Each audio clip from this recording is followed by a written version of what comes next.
আফ্রিকার দক্ষিণ পশ্চিম প্রান্তে বিস্তৃত শুষ্ক মরুভূমি আর পাথুরে পাহাড়ের মাঝখানে বাস করে এক রহস্যময় জনগোষ্ঠী। তাদের নাম হিম্বা পিপল। তাদের শরীর লাল মাটির মতো রঙিন, চুলের অদ্ভুত বেনি আর জীবনযাপন হাজার বছরের পুরনো ঐতিহ্যের সাথে জড়িয়ে রয়েছে। তারা বসবাস করে মূলত নামিবিয়ার উত্তরের উনি রিজিয়ন এলাকায়, যা পৃথিবীর অন্যতম শুষ্ক অঞ্চল। এই ভিডিওতে আমরা জানব হিম্বা উপজাতিদের ইতিহাস, জীবনধারা, সৌন্দর্য চর্চা, বিবাহ প্রথা, ধর্মীয় বিশ্বাস, সামাজিক কাঠামো এবং আধুনিকতার সাথে তাদের সংগ্রামের গল্প। তাহলে চলুন বন্ধুরা, শুরু করা যাক। হিম্বা উপজাতি মূলত বান্টু ভাষাভাষী জনগোষ্ঠীর অংশ। গবেষকদের মতে প্রায় 500 বছর আগে তারা মধ্য আফ্রিকা থেকে দক্ষিণ দিকে অভিবাসন করে।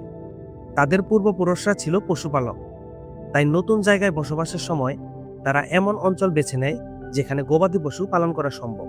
কিন্তু 19 শতকে ভয়াবহ খরা এবং যুদ্ধের কারণে এই জনগোষ্ঠীর সংখ্যা অনেক কমে যায়। পরে তারা ধীরে ধীরে আবার সংগঠিত হয়ে তাদের ঐতিহ্যবাহী জীবনধারা পুনরুদ্ধার করে। আজ হিম্বাদের জনসংখ্যা প্রায় 50,000 এর মতো।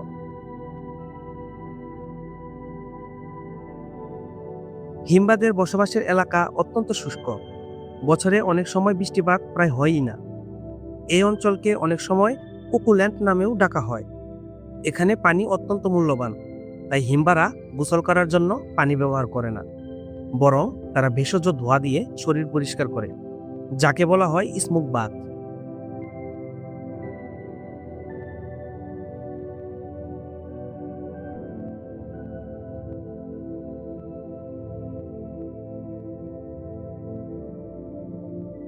হিম্বা গ্রামের গঠন খুবই পরিকল্পিত।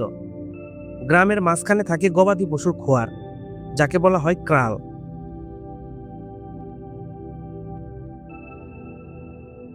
এর চারপাশে বৃত্তাকারে থাকে পরিবারের ঘরগুলো।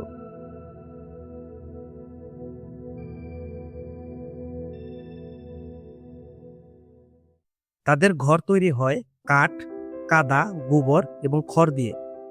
প্রতিটি গ্রামে থাকে একটি পবিত্র আগুন, যাকে বলা হয় উকারু। এই আগুন পূর্বপুরুষদের আত্মার সাথে যোগাযোগের প্রতীক।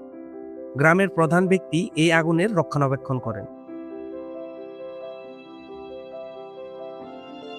হিম্বাদের প্রধান জীবিকা হলো পশুপালন। তাদের কাছে গরু সবচেয়ে মূল্যবান সম্পদ। একজন মানুষের সামাজিক মর্যাদা নির্ধারিত হয় তার কতগুলো গরু আছে তার উপর। তাদের প্রধান খাবারগুলো হলো গরুর দুধ, ভুট্টার আটা, ছাগলের মাংস এবং বন্য ফল। মাংস সাধারণত বিশেষ অনুষ্ঠান ছাড়া খাওয়া হয় না। দুধ তাদের দৈনন্দিন খাদ্যের সবচেয়ে গুরুত্বপূর্ণ অংশ।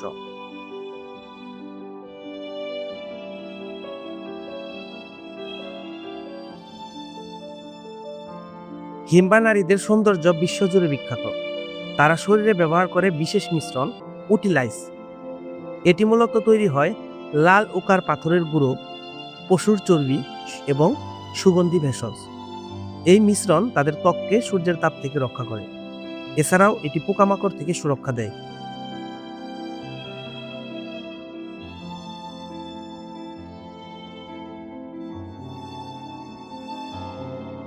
তাদের চুলের স্টাইলও সামাজিক অবস্থান প্রকাশ করে। যেমন অবিবাহিত মেয়েদের চুল সামনে ঝুলে থাকে, বিবাহিত নারীদের চুল পেছনে বেনি করা থাকে। তাদের গয়না সাধারণত তৈরি হয় শ্বাস, চামড়া এবং তামা দিয়ে।